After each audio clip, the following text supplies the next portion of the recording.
It was supposed to be just another royal day at Ascot, tradition, glamour, and duty on full display. But then, in full view of attendees and cameras, Prince Harry was stopped, denied entry, and standing between him and the royal box was Sophie, Duchess of Edinburgh.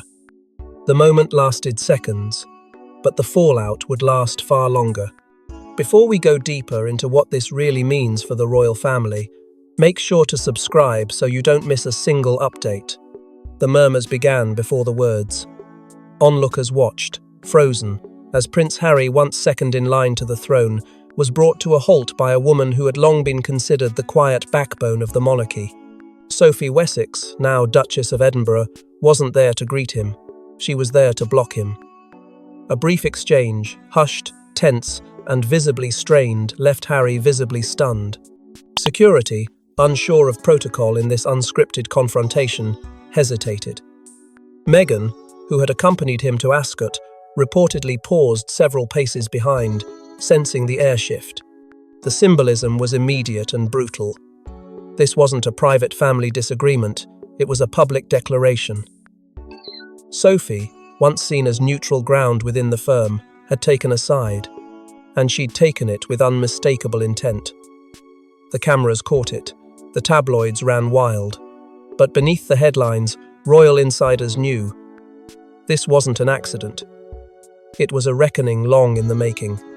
Harry wasn't just denied access to the royal box, he was denied the illusion that reconciliation was still possible, and Sophie's decision to intercept him, without flinching, shattered whatever remained of the palace's silent diplomacy.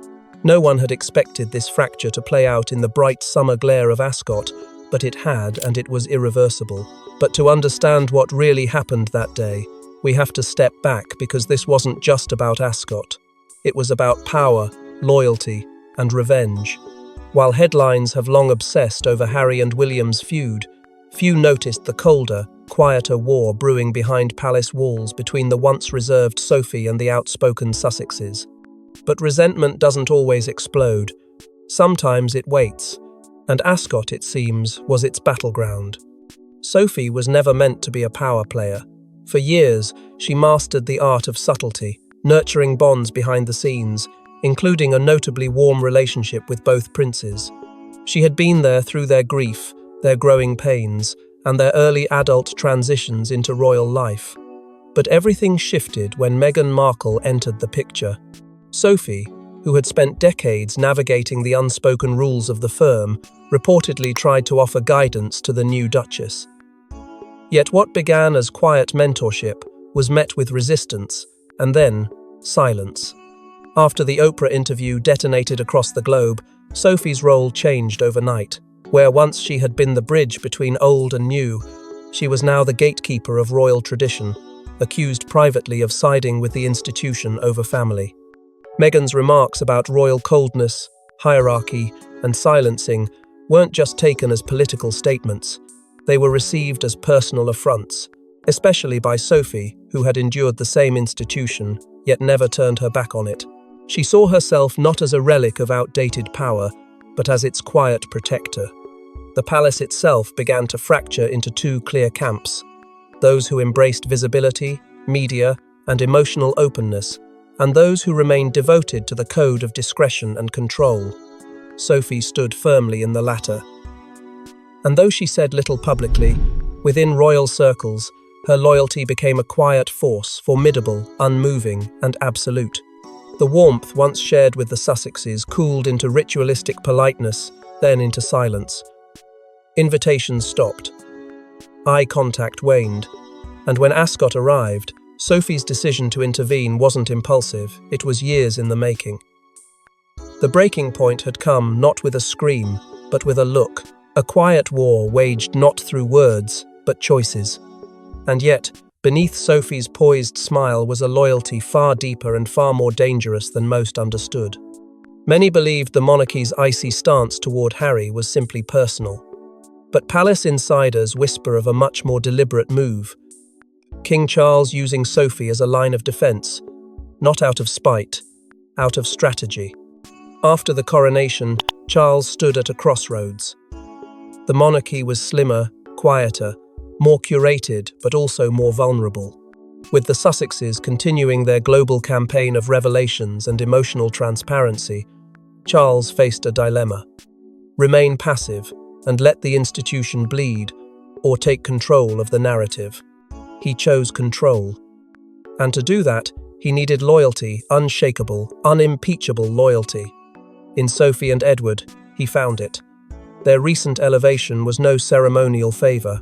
It was a calculated reinforcement of the monarchy's core, rooted in discipline, tradition, and silence. Charles knew that every public appearance mattered now, more than ever. The Sussexes' unpredictability was a liability. So when rumours emerged that Harry might attend Ascot, discussions behind palace walls grew tense. Not because of fear, but because of optics. Meetings were held, discreet yet loaded with intent. And in those briefings, a quiet consensus formed. There could be no scene, no drama, no shared photo that could be weaponized by the press or twisted into a symbol of unity. The monarchy wasn't ready to perform reconciliation. Sophie, with her graceful firmness and seasoned discretion, was chosen to manage it. She wouldn't cause a confrontation, but she would prevent one. Her presence at the royal box wasn't coincidental. It was orchestrated. A reminder, positioned exactly where it would matter, that entry into the royal fold wasn't just about blood, it was about loyalty. For Charles, this wasn't cruelty, it was preservation. But beneath the calm language of duty and protocol lay something far more brutal, an exile not of banishment, but of symbolism. Harry wasn't blocked by guards or statements, he was blocked by silence, by a duchess with instructions and a smile. And the message, though unspoken, rang loud. The royal box is for the loyal. Those who leave, speak, accuse, do not return through the same doors. But what Charles didn't account for was the emotional cost that one public moment could reopen every private wound. It was barely a minute, but those who saw it never forgot it. Harry's walk toward the royal box, Sophie's intercept, and then words exchanged, eyes locked, and a royal moment frozen in time. It began with a calm approach. Harry, dressed with purpose, moved through Ascot with a confidence that betrayed months of planning. There were whispers that he might attend, but few truly believed he would show until he did. She didn't flinch. She didn't smile. She stepped forward. The space between them closed quickly, but the silence that followed was deafening. Witnesses nearby claim her words were quiet but chilling. "You're not on the list." A line that seemed bureaucratic on the surface, yet laced with centuries of hierarchy. Harry froze. His expression, once focused, visibly shifted. The face of a prince now held the weight of something more personal. Staff, caught in the crossfire of monarchy and family, looked between them, awaiting instruction. But Sophie gave none beyond a subtle turn of her head. A gesture.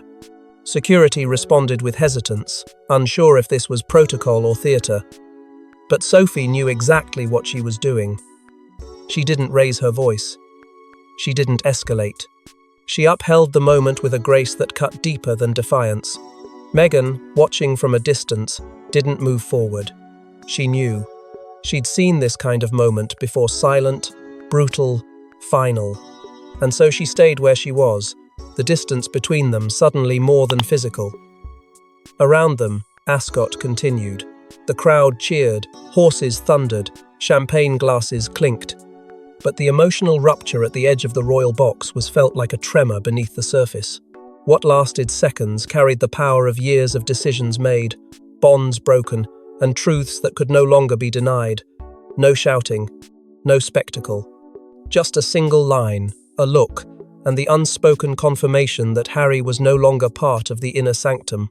And while the cameras focused on the horses, the real race, the one for royal dominance, was already underway. She didn't speak. She didn't tweet. But Meghan's silence at Ascot roared louder than any interview ever could. And behind that silence was strategy and heartbreak. As the world watched Harry be turned away, Meghan remained a few steps behind, frozen not by shock, but by decision. Those closest to her say she had warned him quietly, firmly, just before they arrived. Don't give them a show. It wasn't surrender, it was survival. Meghan knew the script the palace wanted. Any visible emotion, any tension, would be spun into another narrative, the disruptive outsiders versus the dignified firm.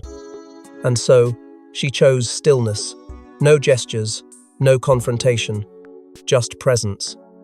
In that moment, her silence became both her weapon and her shield.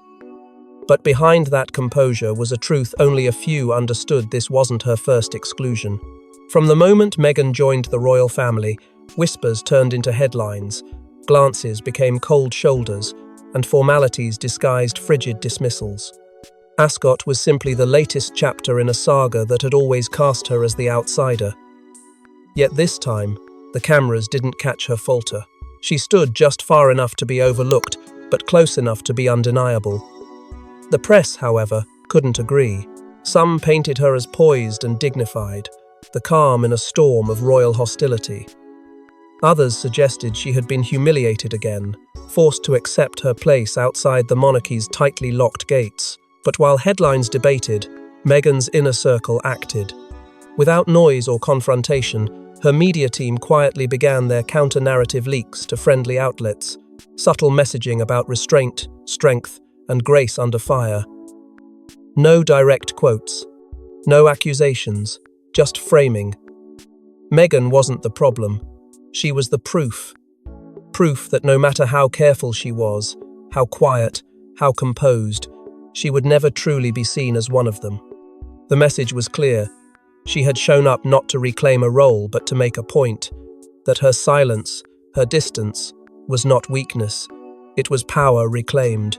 Because in a palace built on image, refusing to react was the loudest act of defiance.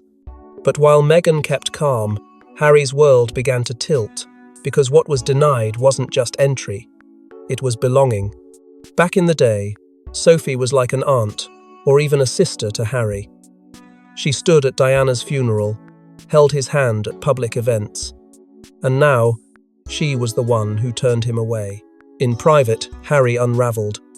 Long before Ascot became a battlefield, there was trust, there was laughter, there were moments, unseen by cameras, when Sophie had been a steady presence in Harry's fractured world after Diana's death. She was the one who checked on him when the palace felt too heavy, who listened when he was angry, confused, lost. To Harry, Sophie was not just royal family, she was chosen family, which made the moment at Ascot more than political. It was personal. Devastating. Friends say that later that evening, Harry made a call that lasted over an hour, his voice breaking as he repeated one sentence over and over. She was family. Not is. Was. The word itself carried the weight of a funeral. Charles, according to palace sources, was reportedly stunned by how unyielding Sophie had been. He had expected firmness, yes, but not finality. Yet no clarification came, no explanation, no quiet correction. The palace refused to confirm whether the order had come from the top or whether Sophie had acted on her own conviction. That silence only deepened Harry's spiral. Meghan tried to steady him, reminding him that what happened at Ascot was about power, not worth, but Harry couldn't escape the feeling that he was being erased in real time. Invitations fading, references disappearing, even stories about his childhood increasingly rewritten without him. It wasn't just exclusion anymore, it was deletion. The boy who once walked behind his mother's coffin was now watching his own legacy dissolve behind palace walls that no longer recognized him. And the woman he once trusted most had been the one to seal the door. But this wasn't just about family anymore, it was becoming a global reckoning. Social media exploded, clips spread, hashtags ignited. Overnight, Sophie's name trended, but not with praise. Across the globe, the question wasn't, why was Harry blocked? It was, how could they humiliate him like that? Within hours of the Ascot standoff, the internet had taken hold of the narrative, and the palace had lost control.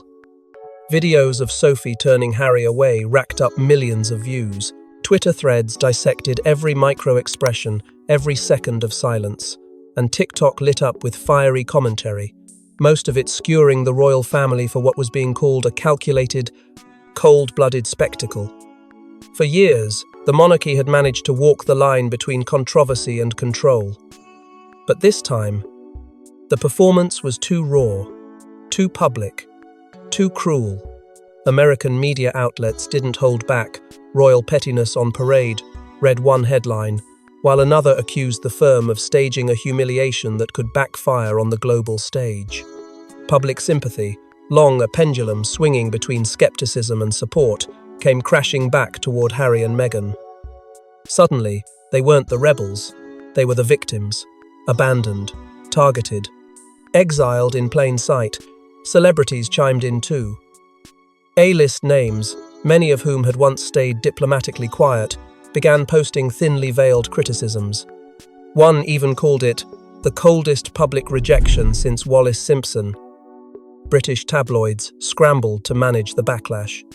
Some tried spinning the moment as a misunderstanding, others hinted at internal miscommunication. But the damage had been done. The world wasn't interested in nuance. They saw a man rejected by his own blood and a woman cast as the executioner. All while the monarchy stayed silent. No statement, no denial, no explanation. Just another wall of royal indifference as the public outcry surged. The firm had gambled on optics, but what they got was outrage. The very institution trying to prove its modern relevance had shown a face that looked anything but. And in the digital age, silence doesn't protect, it condemns. And when the world demands answers, the Crown has only two choices: explain or escalate. Within 24 hours, the palace moved, not with statements, but with leaks. Friendly headlines, carefully worded sources.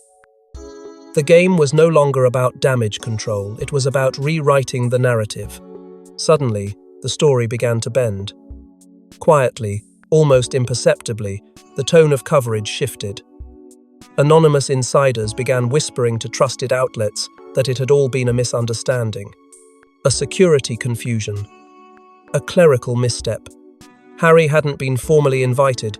They said there was no intention to offend, just a mix-up, a lapse in protocol. But it wasn't denial, it was diffusion. The narrative was being diluted, repackaged, smoothed into something less sinister.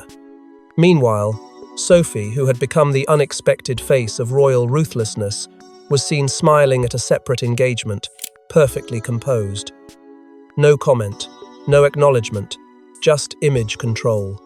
Edward followed suit, releasing a vague statement that referenced logistical issues and evolving protocols, offering no clarity, but enough to give sympathetic media something to cling to. And just like that, confusion began to replace outrage. Headlines softened, questions turned into speculation. Public memory, as always, began to fragment. The machine had been activated, the centuries-old system of narrative manipulation, designed to protect the crown at any cost. Every gesture was deliberate, every leak a tool, every silence louder than words. But the message behind the scenes was clear. This wasn't about reconciliation.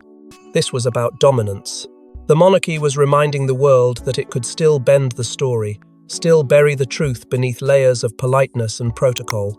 Yet in doing so, it also exposed itself, revealing the cold, calculated methods it had used for generations to shape public opinion and protect its own. For those who knew how to read between the lines, the pattern was unmistakable. The palace wasn't sorry. It was strategic. It hadn't stumbled into scandal, it had managed it, choreographed it, and then rewritten it. But behind the smoke, Harry wasn't waiting for an apology. He was preparing something far more disruptive. Harry didn't lash out publicly, but what followed was far more unsettling. Private meetings, legal briefings, anonymous leaks. Because sometimes, revenge doesn't arrive in fury, it arrives in revelations. The days after Ascot were quiet only on the surface. Beneath the calm, a storm was building, calculated, deliberate, and unrelenting. Whispers began circulating in the media that Harry had already been working on something. Not just interviews, not just reflections, but something sharper, more permanent, a project in motion. Netflix insiders hinted at a new, unauthorized segment focused on Ascot, one that reportedly included reenactments, timeline breakdowns, and alleged behind-the-scenes messages. Notably, the production hadn't been greenlit by the palace or even acknowledged. Meghan, in parallel, quietly began scheduling high-profile interviews, avoiding direct comments about the incident, but poised, ready. The Sussexes weren't playing defense, they were building offense. Then came the leak. Screenshots. Messages. Claims that Harry had been keeping detailed records of conversations, briefings, and refusals since the day he stepped back. A source close to the couple claimed Harry had said, with calm but unmistakable edge, "They want me out? Fine. Let's show them what out really means." The threat wasn't explosive, it was surgical. He knew where the bodies were buried, figuratively speaking, the missed calls, the palace meetings, the quiet isolation. And now, it all threatened to surface in vivid, unforgiving detail. For the monarchy, it was another looming shockwave. But this time, it wouldn't come in an Oprah armchair or a ghost-written memoir. It would come piece by piece, frame by frame, undermining the very institution that had spent years trying to silence him. Because the true danger wasn't Harry's anger, it was his clarity. The clarity of a man no longer trying to return, but to reveal. And as the crown scrambles once more, one truth echoes louder than any denial. It wasn't just a door that stayed closed that day, it was a chapter, a chance, a reconciliation that will now remain unwritten. Because when Sophie Wessex turned Harry away, she didn't just protect the crown, she exposed it. The royal box, long seen as a symbol of prestige and unity, became a metaphor for everything the monarchy refused to face: exclusion, control, and selective loyalty. Sophie's act, whether guided or chosen, was more than protocol. It was personal. And in doing what she believed was right for the monarchy, she shattered something that may never be repaired. For Harry, that moment solidified what he had long feared, that no matter how many miles he travelled or how many truths he told, he would always be seen as the threat, not the son. Meghan's silence, once criticised, now stood as a monument to resilience. She hadn't begged for re-entry. She hadn't demanded respect. She simply watched and remembered. The public, once divided, now saw Ascot not as a royal celebration, but as a reckoning. A gilded event, cloaked in civility, but hiding centuries of quiet cruelty.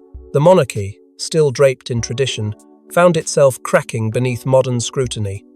And as the weeks passed, one image remained burned into the global conscience, not of who stood in the royal box, but of who was kept out.